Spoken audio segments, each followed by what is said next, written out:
All right, guys, welcome back to the Southern Chaos YouTube channel. We are down in Miami. If you remember my dad's car, the blue car we called Tank, the S550 twin turbo car, it has been gone for about 6 to 8 weeks. Got a full turbo 400 swap, which a couple videos back you saw me slap it in there. It did go down to our buddy Brian's shop, FM Motorsports. They are fluent with doing the 400 swaps. They've done them on F-150s, they've done them on S550s. So I trusted him to go ahead and get this taken care of. And we are down here at the hub dyno. We're going to be getting this thing retuned because you have to have it all retuned, being that there's no 10-speed 10R80 in there anymore, thank God. So it's getting a whole new bass tune. It's on CO2 now. Gus, who owns Coco Melon, I'm sure you guys have seen that car. He has raced many races against Brett LaSalle, all of us guys. Got a red notchback car, modular twin turbo deal. Very fast, very hands-on. He's good with electric and stuff like that. So he went ahead and took care of the linkage, the shifter, the air shifter, the MAC valves to make everything work properly for the CO2, the boost controller, trans brake button, scramble button. He wired the whole car for us. So now we're over here getting this thing retuned. Gonna get some good numbers. I'll be happy if we see 800, but we just want to get it, the drivability good, get this thing ready for the track and back to my dad so he can have a car that doesn't have blown transmission every time he goes to take it out to have fun. So let's get into this action.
Doing a little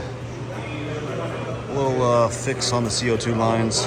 Something was on, flipped a little bit backwards, but it did make 610 on gate. So once we get this fixed, we'll be able to put some CO2 on there, put a little dome pressure on there, and see if we can start making some power.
guys, well, as you can tell, the car is seeming to be good to go. A couple little tune problems up top we got to figure out. We think it's a wiring problem, which is why it's surging. I don't know if you heard it in the dyno. It'd get up to like 7,100 and try to, you know, whoa, like up and down like that. And Jesus Christ, messed with the tune a little bit, but it made 940, I believe, on the last pull on 14 pounds of boost. This is a stock, bone stock, 2019 Coyote motor. We believe it's got oil pumping gears. Hopefully, if not, we will find out the hard way. But show you some of the work down here that got done. New turbo 400 up in there. JPC Racing TH400 swap kit. Very nice kit. It's paired with a Circle D Pete Nichols converter. Got the engine diaper on there for the class that we are going to try to run. Everything else on the car looked pretty good. We did go ahead and put a carbon drive shaft in the car now, made in USA. And everything else seems to be good. It's still paired with a stock gear ratio turbo 400, and it's got a 315 gear, which is going to make the car slower than it's really capable of. But the best car I ever went was a 970 with a 10R80, so making almost 1,000 to the tire, it should definitely beat that now, considering we have a trans brake and a turbo 400. And going from a turbo 400 from a 10R80, I would say at least is 80 pounds. And then also going to a carbon drive shaft over the stock steel drive shaft. That carbon drive shaft normally weighs about 10 pounds. I know the Spankies weighs 7 pounds. But that versus like a 40 or 35 pound stock drive shaft, we're hoping we're saving at least 100 pounds. So 100 pounds, trans brake, a little bit more power, easier to drive. We're hoping it should destroy the record that it previously had, and they all say it should go 8s. So we're gonna see what happens here. We got testing Friday. We're taking Spanky, we're taking this. We got Shane Mills bringing 2 of his cars. I know Dick Deason and a couple other guys are gonna be down there, so I'll have a video of our private test. We have a private test this Friday, and then next Friday we will be in South Georgia Motorsports Park for Raul's big anniversary race, running the small block boost class with Spanky. So hope you guys enjoyed the video. Let's see if this Turbo 400 will live like it's supposed to and beat our personal best. Let's go get it.